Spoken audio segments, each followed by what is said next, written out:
ራስዎን ሲያሞት፣ ወገቦን ሲቆርጦት ወይንም ጥርስዎን ሲያሞት ምን ያደርጋሉ? ፋርማሲ ሄደው ዳይክሎፌናክ ወይንም ኢቡፕሮፌን ስጠኝ ብለው ገዝተው ይሄዳሉ? ይህን የሚያደርጉ ከሆነ እያስታገሱ ያሉት ህመሙን ሳይሆን የኩላሊት እድሜውን እየቀነሱ ሊሆን ይችላል። ዛሬ ያለ ሐኪም ትዕዛዝ የምንወስዳቸው መድኃኒቶች በኩላሊታችንና በጨጓራችን ላይ የሚያደርሱብንን ድብቅ አደጋ በዝርዝር እናያለን። ተከታተሉ። ቻናሉን ሰብስክራይብ ካላደረጋችሁ አሁንም ሰብስክራይብ በማድረግ አብራችሁን ሁኑ። ተከታተሉ። ነን ስቴሮይዳል አንቲ ኢንፍላማቶሪ ድራግስ ምንድን ናቸው ሲባል ሰምታችሁ ታውቃላችሁ? በህክምናው ዓለም ነን ስቴሮይዳል አንቲ ኢንፍላማቶሪ ድራግስ የምንላቸው የመድኃኒት ክፍሎች አሉ። በሀገራችንም በብዛት የምንጠቀመው እነሱን ነው። ለምሳሌ ዳይክሎፌናክ፣ ኢቡፕሮፌን፣ ኢንዶሜታሲን፣ ፒሮክሲካም፣ ሜሎክሲካም እና የመሳሰሉት መድኃኒቶች ይጠቀሳሉ። እነዚህ መድኃኒቶች ህመምን በማጥፋትና እብጠትን በመቀነስ ወይም ኢንፍላሜሽንን በመቀነስ በኩል በጣም ውጤታማ ናቸው። ነገር ግን ያለ ሐኪም ፈቃድ ለረጅም ጊዜ ሲወሰዱ በሰውነታችን ላይ ትልቅ ጥፋት ያመጣሉ። ዛሬ እነዚህን ጥፋቶች እናያለን። ተከታተሉ። በተለይ የመጀመሪያውና ዋነኛው በኩላሊታችን ላይ የሚያመጡብን አደጋ ነው። እንግዲህ እንደምናውቀው ኩላሊት በሰውነት ውስጥ ያለውን ቆሻሻ የሚያጣራ ትልቅ ፋብሪካ ነው። ይህ ፋብሪካ ስራውን በትክክል ለመስራት ደግሞ ከፍተኛ የደም ዝውውር ያስፈልገዋል። ፈጣሪ ደግሞ በሰውነታችን ውስጥ ፕሮስታግላንዲን የሚባሉ ኬሚካሎችን ፈጥሯል። እነዚህ ኬሚካሎች ወደ ኩላሊት የሚወስደውን የደም ቧንቧ እንዲሰፋ ወይም ዳይሌት እንዲያደርግ እና ደም በደንብ እንዲደርስ ያደርጋሉ። ታዲያ እነዚህ የህመም ማስታገሻ መድኃኒቶች ስንወስድ ግን ይህ ፕሮስታግላንዲን የተባለው ንጥረ ነገር እንዳይመረት ያደርጋል። ኬሚካሉ መመረት ሲያቆም ደግሞ ወደ ኩላሊት የሚሄደው የደም ቧንቧ ይጠባል። ኩላሊትም የሚፈልገውን ያህል ደም አያገኙም። ይህ ነገር ተደጋግሞ ለረጅም ጊዜ ሲከሰት የኩላሊት ሴሎች ኦክሲጅንና ምግብ አጥተው መሞት ይጀምራሉ። በመጨረሻም አኪዩት ኦር ክሮኒክ ኢንጁሪ የምንለው የኩላሊት ስራ ማቆም አደጋ ያመራል ማለት ነው። ዋናውና አደገኛው ነገር ምንድን ነው? የኩላሊት በሽታ እስከ 70 ወይም እስከ 80% እስኪጎዳ ድረስ ምንም አይነት ምልክት አያሳይም። ልክ ምልክት በሚያሳይበት ሰዓት ደግሞ ምናልባትም በሽታው ስር ሰዶ ሊሆን ይችላል። ተከታተሉኝ፣ አብራችሁ ነው። ስለዚህ የመጀመሪያው ዋናው እና ትልቁ አደጋው ምንድን ነው? በኩላሊታችን ላይ የሚያመጡብን ጫና ነው። በሁለተኛ ደረጃ ጨጓራችንስ ይጎዳሉ ወይ የሚለውን እናያለን። እንግዲህ አደጋው በኩላሊት ብቻ አያበቃም። ምክንያቱም ቅድም እንደነገርኳቸው እነዚህ መድኃኒቶች ይሄ ፕሮስታግላንዲን የተባለውን ኬሚካል እንዳይመረት ነው የሚያደርገው።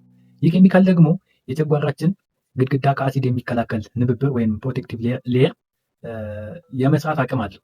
የህመም ማስታገሻዎች ደግሞ አብዝተን ስንጠቀም ይህንን ፋንክሽን እናጠዋለን። ከዛ ምን ይሆናል? ጨጓራችን ከአሲድ ራሱን መከላከል ያቅተዋል። በዚህም ምክንያት ከባድ የጨጓራ ቁስለት፣ አልፎ ተርፎ መድማት ወይንም ከባሰም የጨጓራ መበሳት ወይም ፐርፎሬሽን ሊያጋጥመን ይችላል። አንዳንዴ የሰምታችሁ ከሆነ ሰዎች ዳይክሎፌናክ ወይም ኢቡፕሮፌን ከወሰዱ በኋላ ጨጓራዬን አቃጠለኝ ይላሉ። ምክንያቱም በዚህ ምክንያት።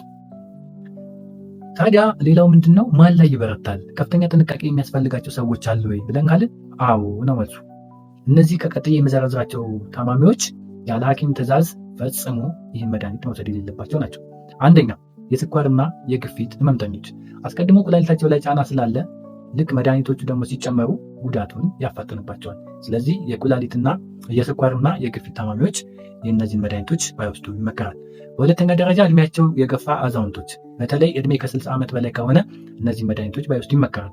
ምክንያቱም በተፈጥሮ እንግዲህ ኩላሊታችን እድሜ እየገፋ ሲሄድ ፋንክሽናሊቲው እየቀነሰ ስለሚሄድ ነው። በሶስተኛ ደረጃ የልብ ህመም ያለባቸው ሰዎች፣ መድኃኒቶቹ የሰውነት ፈሳሽ እንዲከማች በማድረግ ለልብ ድካም ሊያጋልጡን ይችላሉ። ስለዚህ የልብ ታማሚዎች እነዚህ መድኃኒት መውሰድ የለባቸውም።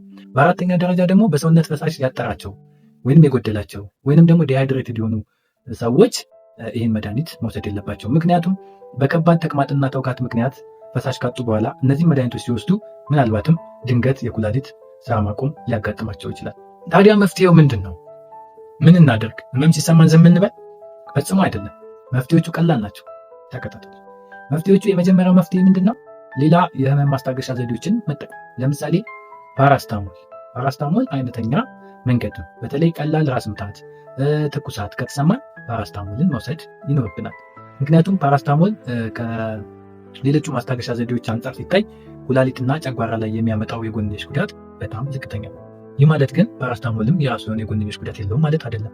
በተለይ በቀን ከ4 ግራም ወይም ከ8 ፍሬ በላይ የምንወስድ ከሆነ ለጉበታችን አደጋ ሊያመጣ ይችላል። ሌላው እና ዋናው መፍትሄ ምንድነው? የህመሙን መንስኤ መፈለግ ነው። ህመሙ የት ነው የሚለውን ማወቅና ለዛ ተገቢውን ሕክምና ማግኘት ነው። ለምሳሌ ጥርሳችንን ካመመን የጥርስ ሐኪም ጋር መሄድ፣ ወገባችንን ካመመን ተመርምረን ያንን ነገር ያመጣብን ነገር አድሬስ ማድረግ ይጠበቅብናል እንጂ የህመም ማስታገሻዎች ላይ ጥገኛ መሆን ዘላቂነት ያለው መፍትሄ አይደለም። በሶስተኛ ደረጃ ሐኪም ማማከር። የግድ እነዚህ የህመም ማስታገሻዎች የዘረዘርኳቸው የሚያስፈልጉት ከሆነ ሐኪሙ የኩላሊትን አቅም አይቶ የጨጓራ መከላከያ መድኃኒት ተጨምሮሎት፣ ለምሳሌ እንደ ኦሜፕራዞል፣ ፓንቶፕራዚል የመሳሰሉት መድኃኒቶች ተጨምሮሎት በትክክለኛ መጠንና ለአጭር ጊዜ ያዝሉታል ማለት ነው።